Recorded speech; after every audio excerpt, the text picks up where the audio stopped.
My GF said, "If you can't handle my friend's jokes, just pay and leave."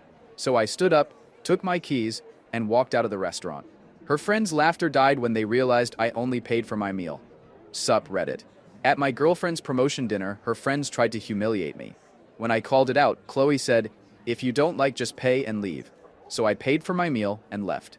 Then I watched them all spiral. Here's what went down. So picture this.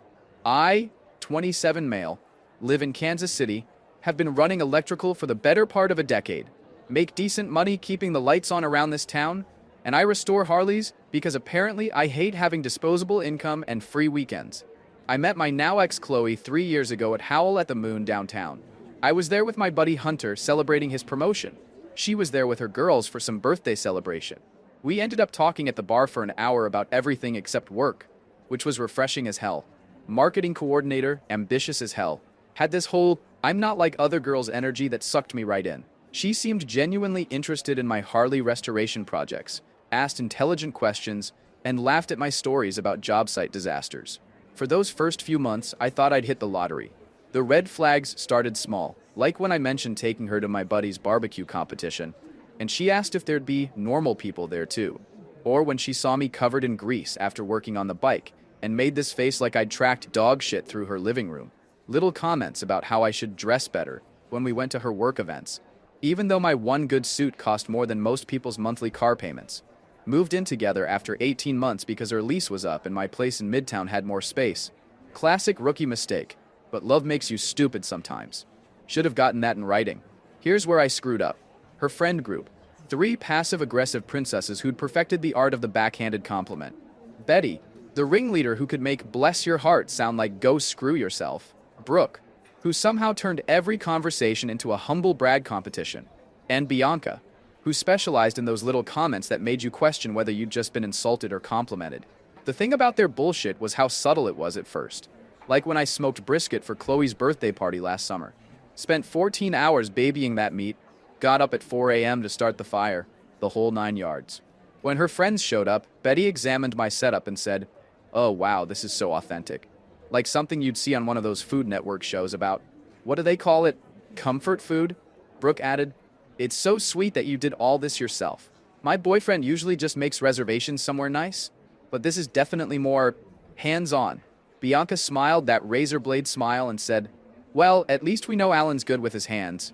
That's probably useful in your relationship, right, Chloe?" I could feel the insult buried in there somewhere. But when I called it out later, Chloe just laughed it off. "They're just being funny, Alan. Don't be so sensitive." Meeting the family, strike 2. It got worse when I brought her to meet my family in Liberty. My dad's a retired union electrician, mom works at the school district. Good people who raised us right on good values. During dinner, my mom was telling stories about dad's early days in the trade, how he worked double shifts to keep food on the table. I caught Chloe texting under the table and glimpsed her screen. Group chat with her girls. At Alan's family dinner. Very authentic working class experience. The house smells like fried everything, lol. When my mom offered to send her home with leftovers, specifically her famous green bean casserole that I'd mentioned Chloe loved, Chloe touched her stomach and said, "Oh, that's so thoughtful, but I'm trying to watch my carbs." You know how it is. My mom's face fell for just a second before she recovered with a smile. On the drive back, I finally said something. That was pretty rude to my mom about the food. "What? I was being polite. I can't help it if I have dietary restrictions." "You don't have dietary restrictions. You ate pasta 3 nights this week." "Alan, don't overanalyze everything.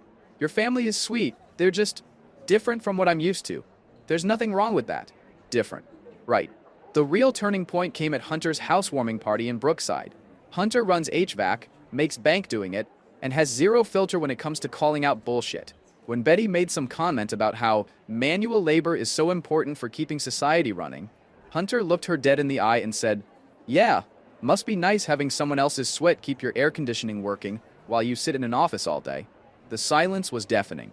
Later, when Brooke mentioned how her marketing job was intellectually demanding, Hunter asked, "What's intellectually demanding about convincing people to buy shit they don't need?" I actually laughed. Honestly, she'd been asking for it all night.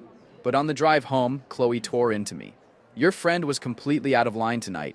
He was rude and aggressive to my friends for no reason." For no reason? They've been making passive-aggressive comments all night. They were making conversation. You're being way too sensitive about this. And laughing when he attacked Brooke? That was embarrassing. It's embarrassing when he calls out their bullshit, but it's fine when they spend every social event taking subtle shots at my job and my family. They're not taking shots at anything. That's just how they talk.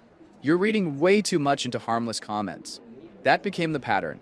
They'd make their little comments, I'd call it out, and Chloe would tell me I was being too sensitive or reading into things. But the second Hunter or I fired back, suddenly I was being aggressive and embarrassing her. I started making excuses to skip their group events. Suddenly had a lot of electrical emergencies and Harley parts that needed immediate attention. Chloe noticed but didn't push it, which should have been another red flag waving in my face. Hunter kept warning me, "Dude, they're conditioning you, making you think standing up for yourself is the problem while they get to say whatever they want. That's some psychological warfare shit." He was right, but I was in too deep to see it clearly. Then came the celebration dinner that changed everything. Chloe got bumped up to senior marketing coordinator last month. Good for her, honestly. She'd been grinding for that position, staying late, kissing ass, the whole corporate climb. When she told me, I was genuinely proud. Suggested we celebrate right. Take her and the whole crew to the Capitol Grill downtown. My treat. Yeah, I know what you're thinking. Why would I willingly subject myself to an evening with the three horsewomen of the marketing apocalypse? 2 reasons. First, I actually loved this girl and wanted to celebrate her win. Second, I thought maybe if I was dropping serious cash on dinner, they'd dial back the hostility for one night. Spoiler alert, they got worse. Way worse. Setting the stage for disaster. Made reservations for 7 p.m., requested a quiet corner table. Figured I'd go all out. Appetizers, wine, whatever they wanted. Chloe looked incredible in this black dress I'd never seen before, and for about 5 minutes, I remembered why I fell for her in the first place. Then her friends showed up like the 4 horsewomen of the financial apocalypse. Betty strutted in wearing what looked like a designer outfit that probably cost more than my bike payment.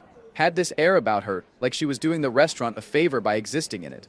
Brooke was in full influencer mode, taking photos of the breadbasket before she even ordered. Bianca looked like she was dressed for a hostile takeover. Drinks came first. I ordered a boulevard. They went for cocktails with names longer than most sentences and price tags to match. Everything started normal enough. Talking about Chloe's new role, the salary bump, the corner office she'd be getting. Chloe was glowing, talking about her new responsibilities, the corporate retreat in Denver. I was genuinely happy for her success. Even started thinking maybe tonight would be different. Maybe her friends would actually behave like adults for once. Then the appetizers arrived, and apparently that was the signal for the blood sport to begin. "So, Alan," Betty started, cutting into her $18 shrimp cocktail like she was performing brain surgery. "Still playing electrician? Here we go," I thought. But I kept it cool. "Electrical work's been good to me. Keeps this city running. Must be nice having such a simple job, though," she continued, not even looking up. "Just following basic instructions, right? Plug A into socket B?" I felt that familiar tightness in my chest, but kept my voice level. Actually, electrical work requires extensive technical knowledge and problem solving. Modern commercial buildings have complex integrated systems that... "Oh, please," Brooke cut in, practically rolling her eyes into the back of her skull. "It's not like you need an education or anything." Meanwhile, Chloe's killing it in corporate communications, working with C-suite executives. Bianca jumped in without missing a beat. "What's that thing you do with the motorcycles again? Waste money on scrap metal?" "I restore vintage Harleys," I said, probably too defensively. "Just finished a '79 Shovelhead. It's a challenging hobby that requires..." "Hobby?" Bianca laughed like I'd just told her I collected bottle caps.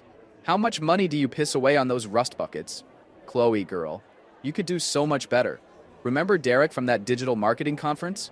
Real estate development. Actual ambition." I looked at Chloe, waiting for her to say something. Anything. She was doing that uncomfortable laugh thing, shaking her head like, "Oh, you crazy kids," but not defending me. Not even slightly. The roasting continued through the main course. They called me a grease monkey. Wondered out loud how I could possibly understand Chloe's complex marketing strategies. And Betty actually said I was lucky Chloe was willing to date down. Date down. Like I was some charity case she was doing community service with. "You know," Brooke said, "I honestly don't know what you two talk about. Like, what does Chloe discuss with someone who didn't go to college?" "Probably explains things real slow," Bianca chimed in. "Use small words." That's when I set down my fork and looked directly at Chloe.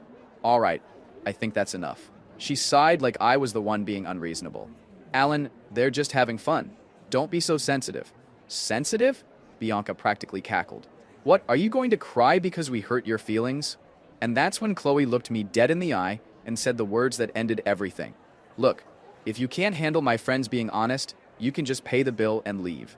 The table went dead silent for exactly 3 seconds. Then Betty started that high-pitched giggle rich girls do when they think they've won something. She really said it, Betty whispered, but loud enough for half the restaurant to hear. I looked around the table. 4 women were staring at me, waiting to see what I'd do. Would I fold? Would I apologize and sit back down like a good little ATM? Would I beg Chloe to take it back? Nah, not tonight, Satan. Thanks for the suggestion, I said, standing up. I pulled out my wallet, did some quick math. My steak was $42, plus tip brought it to about $50. But I threw down 3 20s because I'm not a complete savage. This covers my meal, I announced to the table. Chloe's eyes went wide like a deer in headlights. Alan, sit down. Don't be dramatic. Dramatic. Right. Standing up for yourself is dramatic, but spending 2 hours verbally castrating someone is just good fun. I picked up my keys from the table. Enjoy the night. The entire restaurant seemed to pause as I walked toward the exit. Other diners had definitely heard the commotion. A few tables were staring openly. The hostess gave me a sympathetic look as I passed her station, and then I walked away. The laughter started before I even made it past the hostess stand. I heard Brooke clear as day. He'll be crawling back in 5 minutes. Watch. But here's the thing about walking away. Once you start, every step gets easier. By the time I hit the parking lot, I felt like I could breathe again for the first time in months. Got in my truck, sat there for a minute, and realized something. I wasn't angry. I was relieved. 3 years of relationships suddenly crystallized into one moment of clarity. This wasn't going to get better. She wasn't going to suddenly develop a spine and defend me. Her friends weren't going to magically become decent people. My phone started buzzing about 10 minutes into the drive home. First text from Chloe. Very funny. Come back and pay the bill. Then, Alan, this isn't cute anymore. Then, are you serious right now? Get back here. I kept driving toward Midtown. More texts rolled in, and I could practically feel the panic setting in as reality hit them. See? Here's what they didn't think through. They'd ordered like they were at someone else's wedding. Multiple appetizers, expensive steaks, cocktails that cost more than most people's car payments, dessert, wine. The bill was apparently close to $500. And I'd left $60. Chloe called 17 times on my drive home. I didn't answer a single one. By the time I pulled into my parking space, she'd left 4 voicemails that escalated from annoyed to furious to what sounded like genuine panic. I went inside, grabbed a duffel bag, and packed enough clothes for a week. Toiletries, phone charger, the essentials. The whole time my phone kept buzzing like an angry hornet. Then I drove to Hunter's place in Brookside and knocked on his door at 11:30 p.m. Dude, he said when he saw me with my bag. Finally. Hunter had been telling me for 2 years that Chloe's friends were toxic and she was their enabler-in-chief. He'd witnessed it all. Crash here as long as you need, he said. My couch is your couch, brother. Also, I'm proud of you for finally growing a pair. For the first time in months, I wasn't walking on eggshells or bracing for the next verbal ambush. I was just free. My phone kept having seizures with incoming texts, but I turned it face down and went to sleep. Best sleep I'd had in years. Woke up the next morning to Hunter making coffee and my phone having a complete mental breakdown. The text assault had continued all night like some kind of digital carpet bombing campaign. From Chloe. I can't believe you humiliated me like that. My friends think you're pathetic. You left me with a $500 bill. This is so embarrassing. You need to Venmo me right now. Answer your freaking phone. But wait, there's more. Around 3 a.m., her 3 wise women decided to join the party. Betty sent me a dissertation about how I was financially abusive for tricking them into thinking I'd pay. Apparently walking out after being told to walk out is trickery now. She also helpfully informed me that she was documenting everything for when Chloe takes you to court. Court? For what? Not paying for their entertainment? Brooke kept it simple but effective. You're a pathetic loser. Chloe deserves better than a man-child who can't take honest feedback about his limitations. But Bianca? She was the real MVP of stupidity. She sent me a Venmo request for $150 with the note, reimbursement for emotional distress and Uber home. Emotional distress. I screenshot that golden nugget for posterity. You can't make this shit up. Hunter read over my shoulder while I scrolled through the carnage. Jesus Christ. It's like they're competing for biggest cunt of the year. I'm blocking all of them. Wait, Hunter said. that evil grin spreading across his face. Let me have some fun first. He grabbed my phone. To Betty, hey girl, Alan asked me to let you know he's really sorry, that your personality is so ugly it makes your face look good by comparison. Have a blessed day. To Brooke, Alan wanted me to tell you that calling someone a loser while begging them for money is peak irony. Also, your boyfriend Derek? He's been sliding into my cousin's DMs all week. Small world. To Bianca, Alan said to thank you for the Venmo request because he needed a good laugh. P.S. Charging someone for emotional distress after verbally abusing them all night is some next-level victim complex shit. Might want to therapy that. Then he blocked all of them and handed my phone back. There. Now they can go screw themselves in private. But they weren't done. Oh no, these entitled princesses were just getting started. Around noon, there was aggressive knocking on Hunter's door. Through the peephole, we could see Chloe with her whole crew, looking like they were about to storm the Bastille. Alan, I know you're in there, Chloe yelled loud enough for the whole complex to hear. This is ridiculous. You can't just run away from your responsibilities. My responsibilities. Right. My responsibility to be their emotional punching bag and foot the bill for the privilege. Hunter opened the door with that shark smile of his. Ladies, welcome to my humble abode. Can I interest you in some basic human decency? Oh wait, you're all fresh out. Where's Alan? Betty demanded. He needs to Venmo Chloe for last night. He's not here, Hunter said smoothly. But I'll be sure to pass along your message. Which was what exactly? Please pay us for the privilege of being verbally abused? Did I get that right? You don't understand, Bianca jumped in. He embarrassed us in public. People saw him walk out. Oh no, Hunter said, clutching his chest dramatically. People witnessed consequences for your actions? How traumatic. Have you considered therapy or basic human decency classes? Brooke tried to push past him. We know he's here. We're not leaving until he pays up. That's when Hunter's expression shifted. The smile disappeared. Ladies, you're trespassing on private property and harassing my tenant. You have 10 seconds to get back in your cars before I call the police. And trust me, explaining to the cops why you think someone owes you money for abuse is going to be a fun conversation. They stood there for 20 minutes after he closed the door, alternating between pounding and yelling. Finally, a neighbor called the complex office, and security made them leave. But here's where it gets really pathetic. They started a social media campaign. Chloe posted on Facebook about how I'd abandoned her with a huge bill after she generously offered to include me in her celebration. Betty shared it with a long rant about toxic masculinity and financial abuse. Brooke posted photos from the restaurant with captions about deadbeat boyfriends who can't handle successful women. They tagged me in everything. Tagged my family. Tagged my work's Facebook page. My mom called around 6 p.m. Honey, some girl is posting crazy stuff about you online. Says you stiffed her with a restaurant bill? It's a long story, Mom. The short version is I dated a spoiled brat and it didn't work out. Well, your sister saw it, and she's madder than a wet hen. She's in those comments defending you like it's World War III. God bless my sister. Looked at Facebook and found her in a full-scale war with Chloe's crew. She'd posted screenshots of their old comments about our family, particularly the aggressively working-class text. She'd also found photos from Chloe's Instagram at various expensive restaurants, and pointed out that someone who posts about $200 dinners every week probably isn't hurting for money. The comments section was a battlefield. Half the responses were from people I knew defending me, the other half from their friends talking about men who don't know how to treat women. Then Hunter showed up in the comments like the cavalry. He'd found Bianca's LinkedIn where she bragged about her luxury lifestyle and high standards. He posted side-by-side screenshots, Bianca's professional headshot next to her Venmo request for emotional damages. Professional marketing executive demanding payment for emotional distress caused by checks notes. Not getting a free meal. Not. This is peak 2025 right here, folks. The post went viral in the social circle. Not good viral. Bad viral. People started sharing it as an example of entitled behavior. And suddenly Chloe's professional reputation was getting dragged through the mud. That's when the real meltdown began. Decided to swing by the apartment Tuesday, while Chloe was at work to grab more of my stuff. Still had my key, still paid half the rent. So legally, I was golden. What I found inside made my blood pressure spike into the stratosphere. The first thing I noticed was the smell. Stale wine and takeout containers everywhere. Plus what looked like the aftermath of a rage-induced cleaning spree.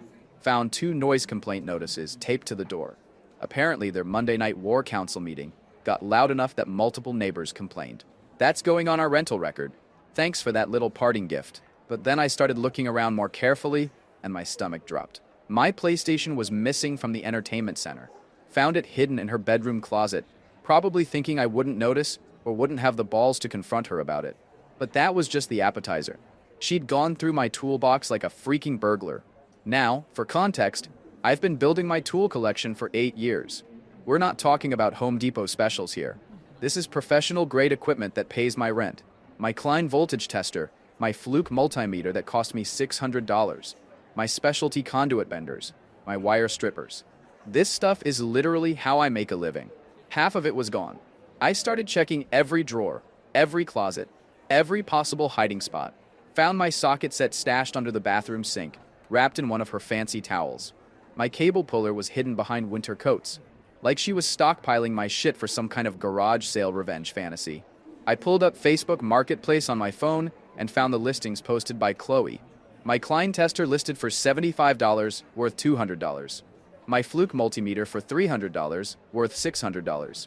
My conduit bender for $50, worth $150. All priced to move fast. I screenshot everything, making sure to capture the timestamps showing they were posted yesterday morning.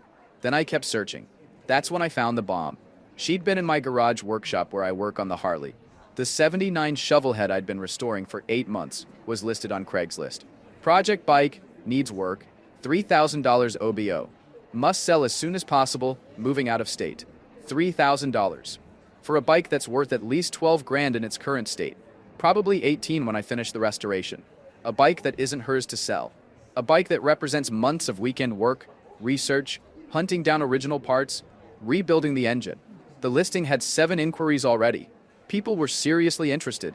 One guy had already offered asking price and wanted to pick it up that weekend. I called the police non-emergency line immediately. "So she's selling your property without permission?" the dispatcher asked. "Correct. We cohabitate, but these are my personal belongings that I owned before the relationship. I have receipts and documentation proving ownership." "That's theft, sir. I can have an officer meet you at the residence to file a report." While I waited for the cop, I called Hunter. "Dude, I need your trailer. Emergency." "What's she done now?" "She's trying to sell my freaking Harley." "Are you serious?" "Jesus Christ, what a cunt. I'll be there in 20 minutes. Hunter showed up with his truck and trailer just as the police officer arrived. The cop was cool about it. Explained that while property disputes between cohabitants get complicated, selling someone else's stuff without permission is definitely theft, especially when I had clear documentation of ownership. "Document everything," he advised. "Keep screenshots of those listings. This is enough for charges if you decide to press them." We loaded up the shovel head along with every tool that hadn't been sold yet. Got everything valuable secured at Hunter's place before Chloe came home. My phone rang while the cop was still taking notes. "Mr. Wayne, the landlord. Alan, I need to talk to you about the lease. Chloe called saying you abandoned the apartment and wants you removed from the lease. Also, we've had 2 noise complaints this week. Please call me back." I stepped outside to call him back. He'd been my landlord for 3 years. Good guy, never had problems before this week. "She made it sound like you'd been gone for weeks," he said. "I've been gone 4 days because of a domestic situation. I'm at the apartment right now with a police officer filing a theft report." "Oh, she said you moved out permanently and refused to pay rent." "I haven't abandoned anything. In fact, if she wants off the lease, I'm happy to take it over solo. I can cover the full rent myself. Look, between you and me, I'd rather keep you as a tenant. You've never been late, never had complaints until this week. If you want to take over the lease alone, I'm open to that conversation." "What about the noise complaints?" "That's my concern, Alan. One more incident and I'll have grounds for eviction. The building has quiet hours, and apparently Monday night was pretty disruptive. After the cop left and we finished moving my stuff, I sat in my truck and took inventory. Tools stolen and listed for sale. Motorcycle almost sold. Noise complaints threatening my housing. Social media harassment campaign targeting my family and employer. And not once had Chloe actually apologized for what her friends said or acknowledged how messed up the whole dinner situation was. It was all about the money and her bruised ego.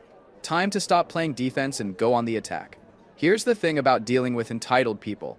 Sometimes you have to speak their language, and their language is consequences. Round 1. The theft charges. First, I filed the theft report. The police officer had been clear. What Chloe did constituted theft regardless of our relationship status. Armed with case number, I contacted her directly for the first time since the restaurant. "You have 24 hours to return all my property or I'm pressing charges," I texted. This includes tools currently listed on Facebook Marketplace under your name. Her response was immediate. Those are gifts. We lived together for 3 years. What's yours is mine. Wrong answer, sweetheart, called the detective handling my case. She's claiming the stolen property was gifts. I have receipts showing I purchased everything before we started dating. Text her back asking for documentation of these alleged gifts. When she can't provide any, we'll have her for theft and lying to police.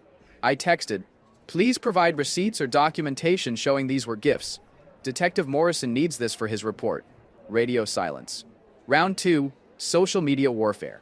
Meanwhile, Hunter was cooking up something beautiful on the social media front. See, Chloe's Facebook post about me had backfired spectacularly. The comment section was now 70% people calling her out for posting someone's business online, especially after they found out about the tool theft. But Hunter found the golden egg. Brooke's Instagram story from the night before, showing her at another expensive restaurant, complaining about cheap men who can't afford to treat women properly. Look at this. Hunter showed me his phone. Posted 8 hours after begging you for money. The freaking audacity. He screenshotted it and posted it as a reply to Chloe's Facebook drama. Interesting how someone who can't afford a $500 dinner can afford a $150 meal the next night. Almost like this isn't about money at all. The post got shared 247 times in Kansas City social media groups. Local restaurant workers started commenting about how they'd served these women before, and they were known for being demanding, rude, and bad tippers. One server from the Capitol Grill actually commented, I was working that night. They were incredibly rude to staff and left 0 tip on a $500 bill. The guy who walked out was the only polite one at the table.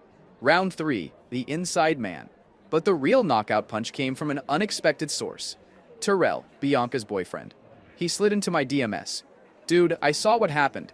Bianca showed me the text they've been sending you. This is screwed up. Want to know something interesting about Bianca's financial situation? Turns out Bianca had been lying to everyone about her income. She'd been fired from her marketing job 3 weeks ago for repeatedly missing deadlines while networking, aka day drinking with the girls. She'd been living off credit cards and Terrell's paychecks while pretending to still have her salary. The Venmo request for emotional damages? She was literally broke and hoping I'd actually send money. I'm done with her entitled ass, Terrell told me. Watching her demand money from you after everything they said? That was my wake-up call. He sent me screenshots of their text conversation where Bianca called me a loser who doesn't know his place and said Chloe was slumming it with the help. The domino effect begins.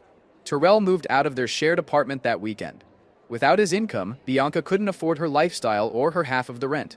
Within days, she was begging on social media for temporary financial assistance during a career transition. You really can't write this level of irony. But I wasn't done yet. Not by a long shot. See, Chloe's employer had a social media policy. Very strict social media policy. Something about employees not posting content that could reflect negatively on the company's reputation. Her Facebook rant about our relationship? That mentioned her job title and company name in her bio. The harassment campaign? That was linked to her professional profile. I didn't report her. Didn't need to. Someone who worked with her saw the Facebook drama and recognized her name. Turns out publicly airing relationship drama while identifying yourself as a company employee violates several HR policies. She got called into a meeting Thursday morning, but the real masterpiece was what happened to Betty. Remember how she was documenting everything for when Chloe sued me? Well, she decided to escalate by creating a fake Google review for my electrical business, claiming I was unprofessional and unreliable. One problem: business defamation is illegal in Missouri. Another problem: she was dumb enough to use her real name and linked Facebook profile.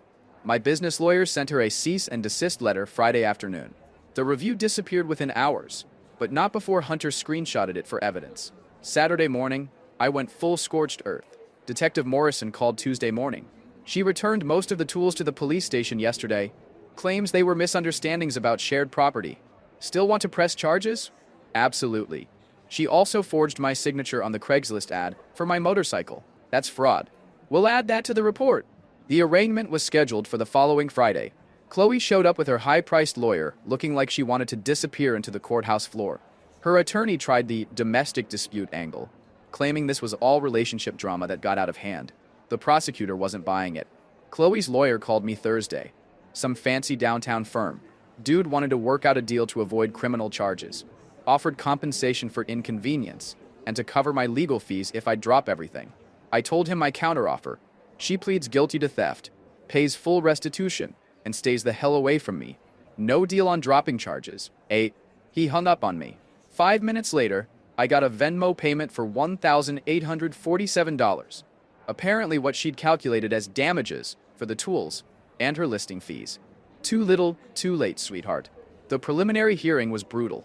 Chloe showed up in a borrowed business suit looking like she was about to puke. When the judge asked me for documentation proving ownership, I had receipts going back 6 years plus photo evidence from my insurance policies. When he asked Chloe for any documentation showing these were gifts or shared property, her lawyer whispered frantically in her ear before admitting they had nothing. Boom. Guilty plea to misdemeanor theft. 1 year probation. $2,500 fine. Full restitution. The conviction went on her permanent record.